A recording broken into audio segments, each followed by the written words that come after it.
नमस्कार दोस्तों, stock market studies में फिर से एक बार आपको बहुत-बहुत स्वागत है। तो आज यहाँ पे मैं बात करूँगा जेएसएल के बारे में मतलब देखा जाए तो जिंदल स्टेनलेस स्टील की कंपनीज़ के बारे में, जो एक स्टील इंडस्ट्री से बिलॉन्ग करते हैं, एक स्टील मैन्युफैक्चरिंग इंडस्ट्री से बिलॉन्ग करते हैं। तो इस कंपनी में कुछ दिनों से जिस तरीके से लगातार ग्रो मूड दिखाया, वो आज तक की इतना ग्रोइंग मूड कभी नहीं दिखाया। तो बहुत सारे लोगों ने इन्वेस्टमेंट करके रखे हैं, बहुत सारे लोगों ने ट्रेडिंग के पर्पस में मतलब एज ए स्विंग ट्रेडिंग के पर्पस में भी इन्वेस्टमेंट मतलब बाई किया है। तो बहुत सारे लोग क्वेश्चन भी किए हैं, सर इस कंपनी के ऊपर मैं ट्रेडिंग के लिए मतलब खरीदारी किया हूँ, अभी क्या करना चाहिए? देखिए, मैं पॉइंट ऑफ व्यू से और टेक्निकली चार्ट पैटर्न में आपको दिखाऊंगा कौन सा लेवल में एंट्री होना चाहिए था और कौन सा लेवल में आपको entry actually point of view से, मेरे पॉइंट ऑफ व्यू से कौन सा जगह पे एंट्री पॉइंट्स हुआ है, वो सब कुछ मैं डिस्कशन करूंगा। और as a long term journey के लिए क्या इस कंपनी सही होगा आपके पोर्टफोलियो में, तो वो भी आपको आपके साथ में डिस्कशन करूंगा। तो वीडियो को लास्ट तक देखिएगा और अभी तक अपने इस चैनल को सब्सक्राइब नहीं किया तो जरूर कर लीजिएगा, और टेलीग्राम को ज्वाइन नहीं किया तो बहुत कुछ मिस कर रहे हैं, जाकर ज्वाइन करिए। कौन सा स्टॉक के ऊपर बाई सेल आ रहा है वो मैं आपको बताऊंगा, और इस स्टॉक के में कहाँ पे बाई सेल आए मतलब आएगा उसका भी मैं टेलीग्राम में अपडेट दे चुका हूँ, और चार्ट मैं आपके साथ शेयर कर चुका हूँ टेलीग्राम में, जाकर आप ज्वाइन कर सकते हैं, देख सकते हैं। तो नीचे सारे लिंक्स अवेलेबल है, जाकर चेकआउट करिए। तो चलो देख लेते हैं आज की कंपनी के डिटेल्स के बारे में। तो कंपनी कौन सा है, कंपनी का नाम क्या है? कंपनी का नाम आप देख ही चुके हैं, जेएसएल मतलब जिंदल स्टेनलेस स्टील लिमिटेड, जो एक स्टील मैन्युफैक्चरिंग कंपनी है, जो एक स्टील मेकिंग कंपनी है। जो घर में जो आप स्टील यूज करते हैं, जो इंडस्ट्रीज में जो स्टील यूज किया जाता है, तो उसी तरीके से प्रोडक्ट को कंपनी बनाते हैं। तो ये एक स्टील मतलब मैन्युफैक्चरिंग एक कंपनी है, और इंडिया के देखा जाए तो टॉप 5 के अंदर इस कंपनी का नाम आपको देखने को मिलेगा। तो जैसे देखा जाए तो जिंदल स्टील, साथ ही साथ देखा जाए तो टाटा स्टील, साथ ही साथ एपोलो स्टेनलेस ट्यूब्स कंपनी। तो इस तरीके से कंपनी के साथ ये कंपनी भी टक्कर ले रहा है। तो कंपनी का अलग अलग इंडस्ट्रीज से कंपनी का बिजनेस चलते रहते हैं। तो आप इंडस्ट्रीज के हिसाब से भी देख सकते हैं, इसका प्रोडक्ट भी देख सकते हैं, सब कुछ देख सकते हैं। तो कंपनी का प्रोडक्ट के ऊपर जाएंगे तो आपको सब कुछ यहाँ पे दिखेगा, कंपनी का प्रोडक्ट क्या क्या है। तो देखिए, स्टील मैन्युफैक्चरिंग कंपनी कितने बड़े मैन्युफैक्चरिंग कंपनी है और कितने बड़े हब बना के रखे हैं। तो कंपनी का जो प्रोडक्ट है, आप यहाँ पे देख सकते हैं अलग अलग प्रोडक्ट क्या क्या है और कितना वो प्रोडक्शन करते हैं, सब कुछ यहाँ पे आपको दिखेगा। तो आज मैं इसी के बारे में इसीलिए बात कर रहा हूँ क्योंकि कंपनी में एक स्ट्रेंथ आपको दिखने को मिलेगा।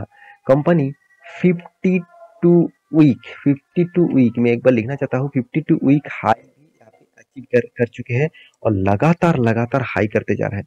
तो इसके पीछे कारण कौन सा है, तो इसी के बारे में मैं डिस्कशन करूंगा। देखिए, यहाँ पे ध्यान से देखना, कंपनी का मार्केट कैप कितना 14,000 करोड़ के आसपास है। और इसका सबसे पहले मैं जो कंपटीटर है उसके बारे में बात करूं, तो आप देखेंगे इसका कंपटीटर कौन सा है, जीएसडब्ल्यू स्टील, और साथ ही साथ आप देखेंगे तो Tata steel, SAIL steel authority India limited, Apollo मतलब एपीएल एपोलो ट्यूब्स लिमिटेड, और साथ ही साथ उसके बाद जिंदल स्टेनलेस स्टील लिमिटेड। तो इस कंपनी में कुछ खासियत भी पॉइंट्स भी है, कुछ वीकनेस पॉइंट भी है, चलो मैं आपके साथ शेयर करता हूँ। तो सबसे पहले देखिए, जिंदल स्टेनलेस स्टील के बारे में बात करूँ, इसका पी रेशियो ठीक ठाक है, इसका जो मतलब return of equity, return of capital employed भी ठीक ठाक देखने को मिला। और कंपनी देखा जाए तो डिविडेंड अभी तक नहीं दिया। तो कंपनी का इंडस्ट्रीज पी रेशियो और कंपनी का खुद का P ratio same to same है, तो अच्छी बात है। कंपनी का एनुअल इनकम भी अच्छा है। कंपनी का कर्जा जो है वो 0.50 से थोड़ा सा ज्यादा है, ठीक है, कोई बात नहीं।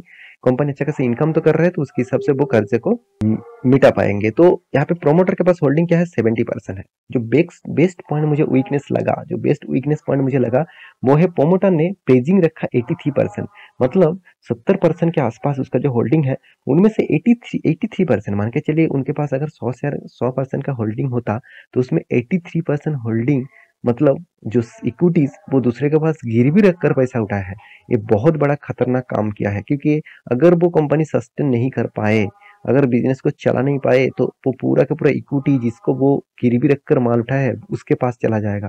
तो टोटली हैंडल जो है वो खुद कर पाएंगे, तो उसके लिए बहुत बड़ा दिक्कत आने वाला है। तो मेरे हिसाब से ये पॉइंट ऑफ व्यू से देखा जाए तो बहुत बड़ा खतरनाक सिचुएशन क्रिएट हो सकता है। तो ये पॉइंट मुझे बहुत वीक लगा। साथ ही साथ इन्वेंटरी डे प्रोडक्शन करने में 105 दिन लग रहा है, और हाथ में पैसा आने में 40 दिन लग रहा है। तो 50% कम डेज में कंपनी के हाथ में पैसा आ रहा है। सेल्स ग्रोथ, कंपनी का प्रॉफिट ग्रोथ, सब कुछ यहाँ पे आपको दिखेगा।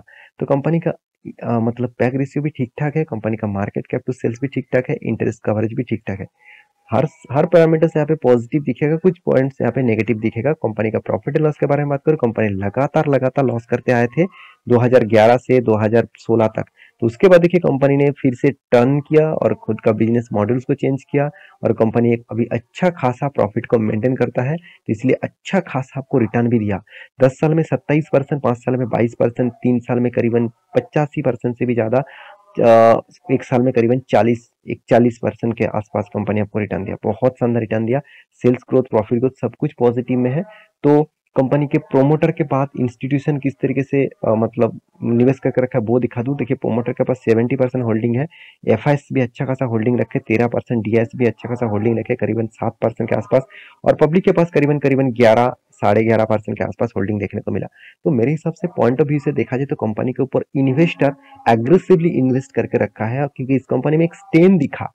जब कोई कंपनी के ऊपर स्टेन दिखते हैं तब उस कंपनी के ऊपर चढ़ जाना चाहिए। देखिए जो कंपनी आप दो तरीके से ट्रेन आपको ट्रीसन में दिखेगा। एक मान के चलिए कोई मतलब नॉन स्टॉप ट्रेन है, मतलब मान के चलिए टोटल 22 स्टेशन है, उस 22 स्टेशन में मान के चलिए देखिए 5 स्टेशन में वो रुकेगा, तो वो नॉन स्टॉप ट्रेन में आप चढ़ेंगे कि जो ट्रेन 22 स्टेशन में ही रुक रुक के जाएंगे कि उसके ऊपर चढ़ेंगे? तो ऐसे बिल्कुल भी नहीं ना। आप हमेशा कोशिश करेंगे कि इस ट्रेन को पकड़ने के, क्योंकि आपको जाना है लास्ट स्टॉपेज में, तो आप जल्द से जल्द इस ट्रेन से ही पहुंच पाएंगे। तो इसीलिए मैं बार बार बोलता हूँ, जब कोई अच्छा कंपनी मिले, जब कंपनी में स्ट्रेंथ मिले, तो उस कंपनी के ऊपर ऑब्वियसली स्टडी करना। मैं ये नहीं कहूंगा कल जाके निवेश कर लेना, ब्लाइंडली निवेश मत करिएगा प्लीज। ब्लाइंडली कभी भी किसी के बात सुनकर, मेरे बात सुनकर भी निवेश मत करिएगा। आपके ओपिनियन, आप स्मार्ट इन्वेस्टर है, मैं जानता हूँ, आप स्मार्ट इन्वेस्टर के हिसाब से काम करिए। आप कोई अरे गरे इन्वेस्टर नहीं है कि चलो मैं कंपनी का नाम देख लिया, मुझे प्राइस मिल गया, सस्ते में मिल गया, इन्वेस्ट कर दिया, ऐसे बिल्कुल मत करिएगा। आप एज ए स्मार्ट इन्वेस्टर और स्मार्ट ट्रेडर के हिसाब से काम करिए। देखिए मतलब जब मैं मार्केट के बारे में जब पता नहीं करता था, मतलब जब स्टडी नहीं करता था, तब मेरे बहुत सारे लॉसेस होते थे। तब मैं खुद मतलब डिसीजन लिया कि मैं स्टडी करूंगा, उसके बाद निवेश करूंगा। तो 2 साल में कोई भी निवेश नहीं किया, 2 साल से स्टडी किया, उसके बाद में निवेश किया। क्योंकि मेरे कहने का मतलब है कि बड़े बड़े इंस्टीट्यूशन, बड़े बड़े मतलब एचएनआई कैटेगरीज, बड़े बड़े इन्वेस्टर इसी तरीके से रूल्स को फॉलो करते हैं। वो डायरेक्ट जगह निवेश नहीं कर देता है, वो पहले स्टडी करते हैं, उसके बाद निवेश करते हैं। तो मेरे हिसाब से इस कंपनी के ऊपर फोकस रखिए। ऑब्वियसली इस कंपनी के ऊपर वीकनेस जो है प्रोमोटर का प्लेजिंग, मुझे बहुत बड़ा वीकनेस देखने को मिला। बाकी सारे पैरामीटर्स आपको पॉजिटिव दिखेगा, कैश फ्लो भी अच्छा खासा देखने को मिला। कंपनी एक्स्ट्रा बेनिफिट के हिसाब से आज तक कंपनी डिविडेंड के हिसाब से 2008 के बाद डिविडेंड नहीं दिया, क्योंकि 2000 मार्चर के भी डील लेके आया कंपनी, अभी तक स्प्लिट बोनस कुछ भी नहीं दिया। तो चार्ट पैटर्न के बारे में बात करूंगा तो बहुत इंटरेस्टिंग पैटर्न यहाँ पे देखने को मिला। मैं आपको ध्यान से बता दूं, मैं आपको बहुत बार बोल चुका, कोई भी अगर रेजिस्टेंस लेवल दिखे तो उस रेजिस्टेंस लेवल में एंटी मत लेना, क्योंकि वो लेवल बहुत स्ट्रांग होते हैं। उस लेवल में आप जब भी कोई ब्रेकआउट दिखे, जब भी उस लेवल को रिटेस्ट किया और उसके बाद ब्रेकआउट किया, तब उसके ऊपर एंटी मत लेना। आपको एंटी कहाँ पे लेना है? कोई भी रिवर्सल दिखे, उसके बाद कोई भी बाउंस बैक दिखे, तब एंटी लेना। तो आप कहेंगे सर यहाँ पे तो रिवर्सल इस लेवल तक नहीं आया, तो मैं कहाँ पे एंटी लूं? देखिए आपको ध्यान रखना है, कोई कैंडल बन रहा है जो बुलिश जैसा, तो बुलिश जैसा कैंडल कौन बनाया? इसने बनाया। तो आप कहेंगे ये तो रेड कैंडल है, ऐसे बिल्कुल नहीं है। हर कोई रेड कैंडल अगर इस तरीके से बनते हैं उसको हैमर जैसे कैंडल बोला जाता है। तो मैं हैमर जैसे कैंडल के ऊपर बहुत ज्यादा मतलब स्टडी करके दिखाऊं, बहुत ज्यादा चांसेस, हायर चांसेस होता है वो अच्छा खासा प्रॉफिट देने के लिए। ऐसे नहीं कहूंगा कि 100% ही प्रॉफिट देगा, 100% कोई भी होता नहीं है। जो लोग आपको 100% प्रॉफिट देगा बोलते हैं वो गलत बोलते हैं। लॉसेस यहाँ पे होगा ही, कुछ भी कर लीजिए लॉसेस आपको होगा ही। ऐसे नहीं कि 100% प्रॉफिट हो जाएगा। तो आपको कोई मंत्र तंत्र आना होना चाहिए, तभी आप 100% प्रॉफिट कर पाएंगे। नहीं तो आप मतलब भविष्य देखने वाले इंसान है तो आप 100% प्रॉफिट कर पाएंगे, नहीं तो यहाँ पे प्रॉफिट 100% नहीं बनेगा।